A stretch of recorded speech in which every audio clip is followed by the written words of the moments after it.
Today we are going to repair a glass electric kettle that has stopped working. So let's start with the kettle.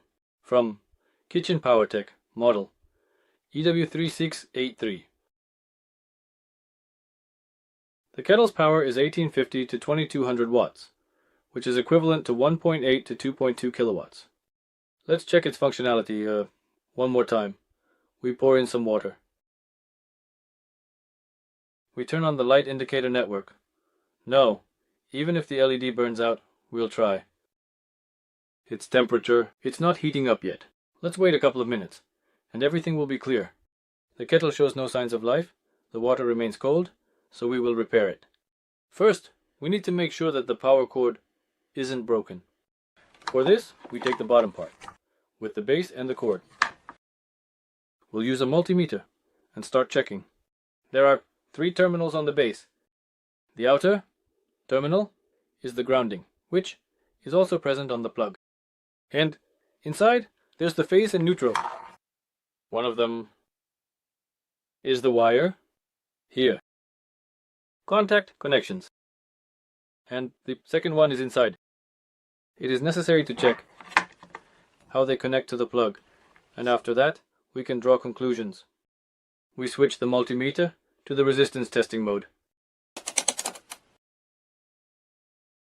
We check the functionality, and after that we can start checking the power cord. To do this, we first bring the ground close.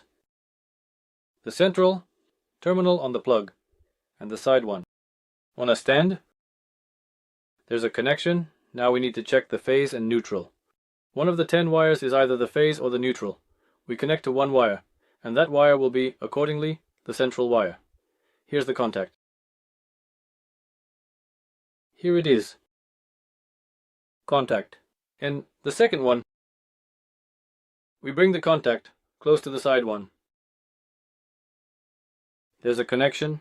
The multimeter shows a short circuit. So, there are no issues with the stand and the power cord. After checking the power cord and the stand, we set them aside and start checking the kettle. We need to take the same multimeter and check the resistance at the contacts. Kettle. To do this, we turn it upside down and start the check. Here, according to the polarity, we have the central wire and the side one. So this is the phase and neutral. The ring is the ground. We won't need it for now. So we need to check the resistance between these 2 terminals with the switch turned on. We turn on the switch and we start checking.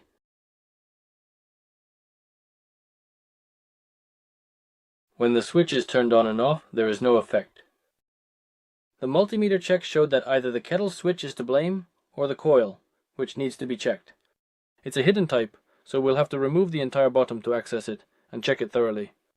Carefully unscrew the 3 screws on the bottom of the kettle.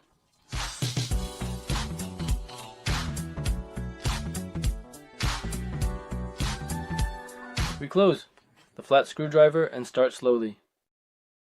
Detach the bottom.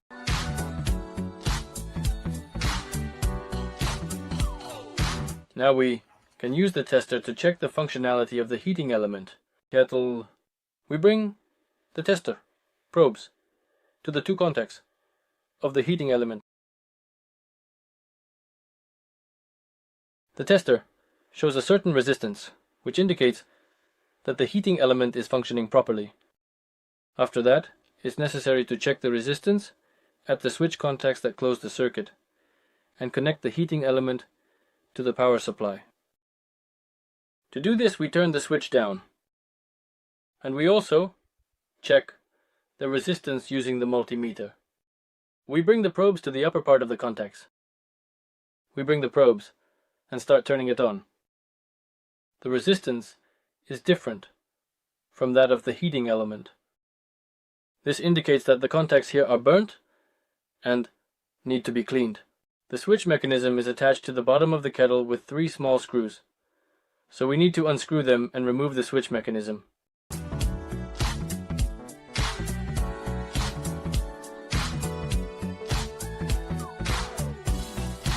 Using a large needle, you need to press on the latch of the connector to disconnect the switch from the heating element.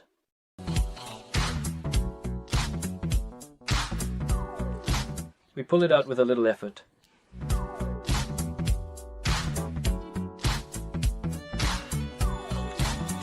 And here is the mechanism in front of us. After that, you can clean the contacts using an awl or a thick needle. It's tricky to get in here with sandpaper.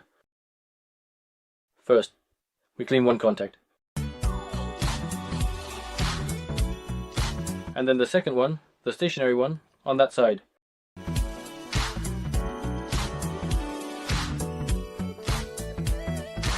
After removing the carbon buildup from the switch contact, you can spray these contacts with WD-40 or its analogs. For the final cleaning, from the soot. After cleaning the switch contacts, we will need regular thermal paste, which is used to attach radiators to computer components. I use thermal paste, KPT19, which doesn't dry out and is very practical. To protect the heating element from overheating and fire, there are two thermal pads on the switch, which bend when heated, thus breaking the circuit. Thermal paste is applied to them for better heat transfer from the bottom of the kettle to the switch. Remove the old thermal paste carefully.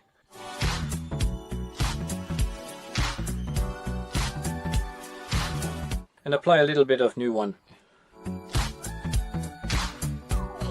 Now let's start assembling and installing the switch back in its place. We connect the heating element contact to the switch, trying not to tear them off. Here it is welded with something, and we screw the switch back in place.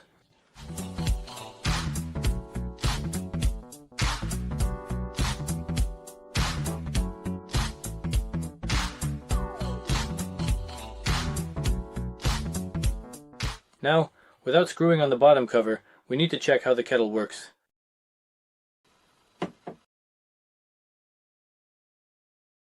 The kettle is working.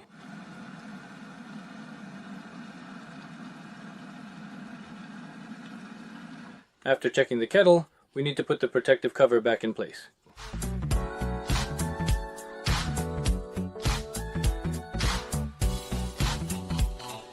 And we screw it in with 3 screws.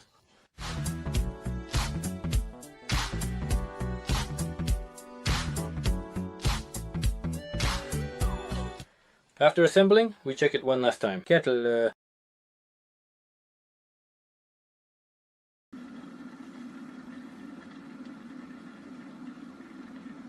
The plate doesn't turn it off, so let's turn it on manually. After such a repair, it's important to clean the kettle thoroughly. For this I use citric acid diluted in water. About a pack of acid for half a liter of water. After the water boils, wait for the complete dissolution of the occasional residue. And after that, thoroughly wash off the remaining acid from the kettle.